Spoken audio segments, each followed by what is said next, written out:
Hi everyone, welcome to job updates Telugu YouTube channel. Friends, staff selection commission నుంచి ప్రతి సంవత్సరం multi tasking staff MTS notification అనేది release చేస్తారు. ఈ సంవత్సరం కూడా 8,000కు పైగా ఉద్యోగాలకు నోటిఫికేషన్ అనేది రిలీజ్ చేయడం అనేది జరిగింది. 10th క్లాస్ పాస్ అయినటువంటి అభ్యర్థులు ఈ జాబ్స్కి అప్లై అనేది చేసుకోవచ్చు. అయితే ఈ జాబ్కి కనుక మీరు సెలెక్ట్ అయితే చేయవలసినటువంటి జాబ్ ఏంటి, ఈ జాబ్ యొక్క మల్టీ టాస్కింగ్ స్టాఫ్ యొక్క జాబ్ ప్రొఫైల్ అనేది ఏ విధంగా ఉంటుంది అనే వివరాలు ఈ వీడియోలో నేను మీకు తెలియజేస్తాను. అండ్ ఇంతవరకు ఎవరైతే మన ఛానల్కి సబ్స్క్రైబ్ చేసుకోలేదో, ఇలాంటి డైలీ జాబ్ అప్డేట్స్ మిస్ అవ్వకుండా పొందడానికి ఇప్పుడే ఛానల్కి అయితే సబ్స్క్రైబ్ చేసుకోండి. ఫ్రెండ్స్, ఈ జాబ్కి సంబంధించిన జాబ్ ప్రొఫైల్ చూసే ముందు అసలు ఇందులో కెరియర్ గ్రోత్ అనేది ఏ విధంగా ఉంటుంది.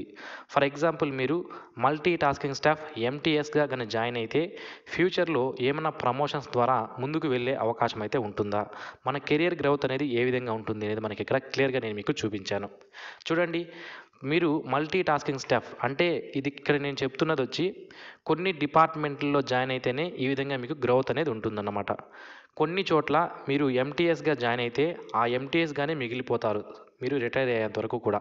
కాబట్టి మీరు మంచి మార్క్స్ తెచ్చుకొని మంచి డిపార్ట్మెంట్లో కనుక జాయిన్ అయితే మీకు ప్రమోషన్స్ అనేవి కూడా రావడం జరుగుతుంది.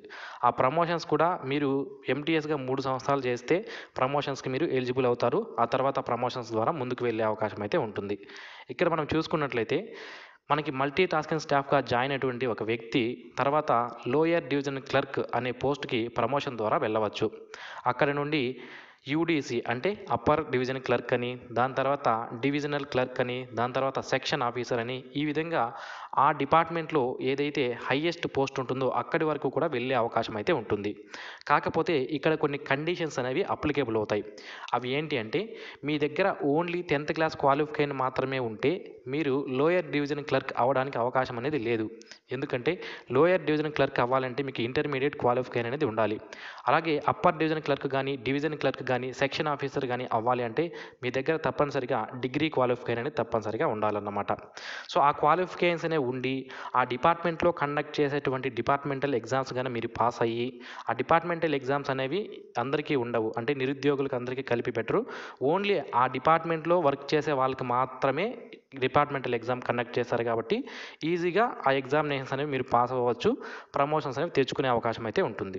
ఓకే, సో ఇప్పుడు మీరు మల్టీ టాస్కింగ్ స్టాఫ్గా 10th క్లాస్ క్వాలిఫికేషన్తో జాయిన్ అయ్యి మీ దగ్గర ఇంటర్మీడియట్ కానీ, డిగ్రీ కానీ క్వాలిఫికేషన్స్ కానీ ఉంటే ఫ్యూచర్లో మీరు ఈ విధంగా ప్రమోషన్స్ అనేవి తెచ్చుకునే అవకాశం అయితే ఉంటుంది. సో ఇక్కడ మనకి ఎన్ని సంవత్సరాలకి ఒకసారి మీకు ప్రమోషన్స్ ఉంటాయి అని మనకి ఇక్కడ ఇవ్వడం జరిగింది. మీకు ఫస్ట్ ప్రమోషన్ అనేది మీరు జాయిన్ అయిన తర్వాత 3 సంవత్సరాలకు ఉంటుంది. అది మీరు వర్క్ చేసే డిపార్ట్మెంట్ని బట్టి అక్కడ ఖాళీలు కానీ ఎక్కువ ఉంటే మీకు ప్రమోషన్స్ అనేవి త్వరగా రావడం జరుగుతుంది, లేదంటే కొద్దిగా లేట్గా వస్తాయి.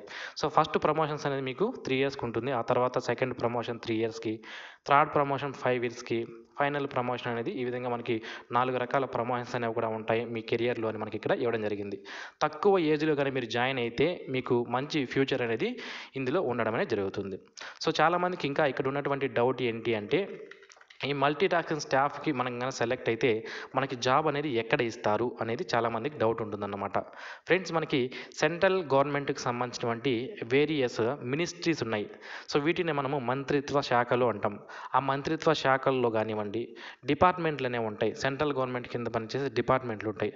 ఆ డిపార్ట్మెంట్స్లో అలాగే సెంట్రల్ గవర్నమెంట్కి సంబంధించిన ఆఫీసులు, సెంట్రల్ గవర్నమెంట్కి సంబంధించినటువంటి యూనివర్సిటీలు, అంటే సెంట్రల్ గవర్నమెంట్ కింద వచ్చే ఆర్గనైజేషన్స్ ఏవైతే ఉంటాయో వాటన్నిటిలో కూడా మీకు జాబ్స్ అనేవి ఇవ్వడం జరుగుతుందన్నమాట. సో ఎక్కడెక్కడ ఖాళీలు ఉన్నాయి చూసుకొని, మీ మెరిట్ని చూసుకొని, మీకు ఎన్ని మార్కులు వచ్చాయని చూసుకొని మనకి పోస్టింగ్ అనేది ఇవ్వడం జరుగుతుంది. అయితే ఈ మల్టీ టాస్కింగ్ స్టాఫ్గా మనం జాయిన్ అయితే శాలరీ ఎంత ఉంటుంది అనే తర్వాత నేను మీకు తెలియజేస్తాను. ఫస్ట్ జాబ్ ప్రొఫైల్ అనేది మనం చూద్దాం. ఫ్రెండ్స్, మెయిన్గా మల్టీ టాస్కింగ్ స్టాఫ్ ఎంటీఎస్ అనే పోస్టు ఏదైనా ఒక ఆఫీస్లో మీకు జాబ్ అనేది ఇచ్చారనుకోండి, ఆ ఆఫీస్లో లీస్ట్ పోస్ట్ ఏది అంటే అతి తక్కువ పోస్ట్ ఏది అంటే మల్టీ టాస్కింగ్ స్టాఫే ఉంటుంది. ఇక మీ కింద పనిచేసే వాళ్ళందరూ కూడా కాంట్రాక్ట్ వర్కర్స్ కానీ, ప్యూన్లు కానీ అలాగే ఉంటారన్నమాట. రెగ్యులర్ ఎంప్లాయీస్ విషయానికి వస్తే, అంటే పర్మనెంట్ ఎంప్లాయీస్ ఒక ఆఫీస్ తీసుకుంటే అందులో అతి తక్కువ క్యాడర్ కలిగినటువంటి వ్యక్తి ఎవరు అంటే మల్టీ టాస్కింగ్ స్టాఫ్ అనే వ్యక్తే ఉంటాడు. ఇతను ఏం చేయాలి అంటే, మనకి ఒక గవర్నమెంట్ ఆఫీసులో తప్పనిసరిగా ఇప్పుడు అన్నీ డిజిటలైజ్ అయ్యాయనుకోండి, కాకపోయినా కూడా కొన్ని చోట్ల మనకి ఫైల్స్ అనేవి ఉన్నాయి. మ్యాక్సిమం అన్ని ఆఫీసుల్లో కూడా కొద్దిగా ఫైల్స్ కూడా ఉంటాయి. సో ఆ ఫైల్స్ని ఒక అధికారి దగ్గరికి తీసుకుని వెళ్ళి సైన్ చేయించి ఇంకొక అధికారి దగ్గరికి తీసుకుని వెళ్ళి అలా సైన్ చేయించాల్సి ఉంటుంది. అంటే ఒక ఫైల్నే ఇద్దరు ముగ్గురు అధికారులు సైన్ చేయాల్సి ఉంటుంది కదా, ఆ పనులన్నీ కూడా మీరు ఇక్కడ చేయవలసి ఉంటుంది. సైన్లు అయిన తర్వాత వాటిని ఆ సెక్షన్లోకి తీసుకుని వెళ్ళి భద్రపరచాల్సి ఉంటుందన్నమాట. సో ఇక్కడ మనకి ఈ గవర్నమెంట్ వాళ్ళు రిలీజ్ చేసినటువంటి జాబ్ ప్రొఫైల్లో మనం టేబుల్స్ క్లీన్ చేయాలి అని ఈ విధంగా కొన్ని ఉంటాయి. బట్ అవన్నిటిని చేసుకోవడానికి కాంట్రాక్ట్ వర్కర్స్ అనేవాళ్ళు అవుట్ సోర్సింగ్ కింద పని చేయడానికి ఉంటారు employees.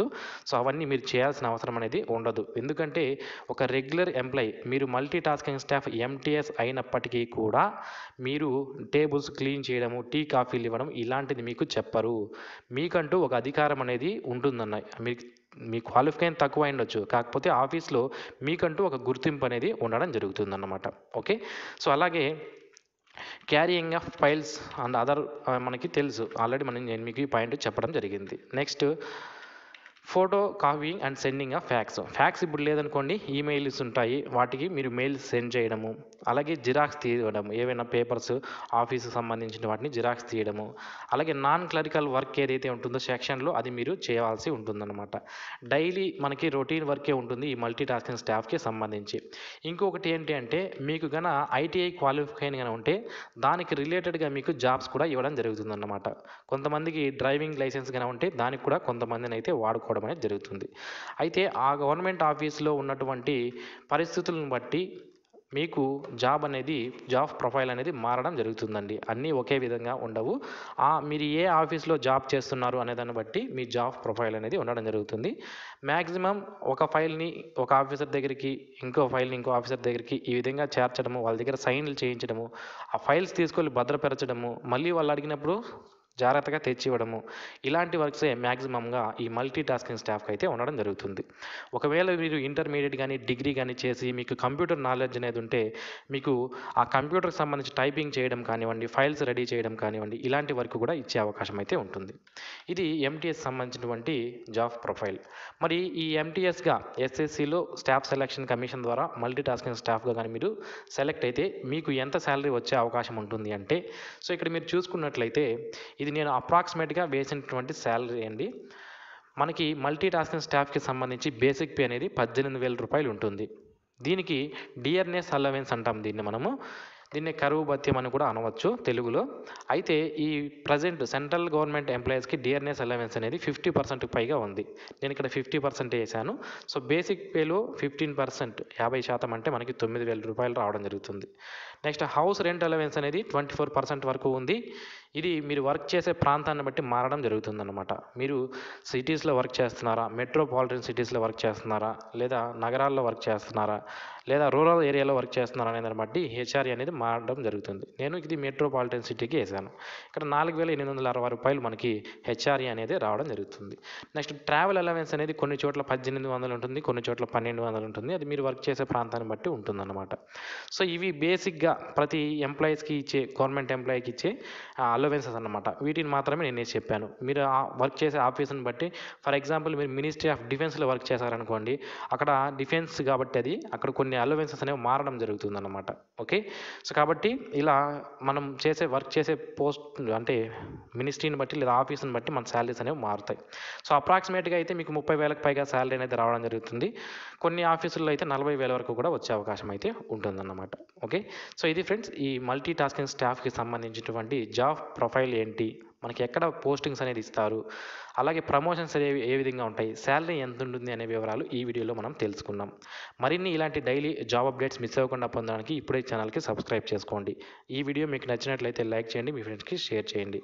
Thanks for watching. Have a nice day friends.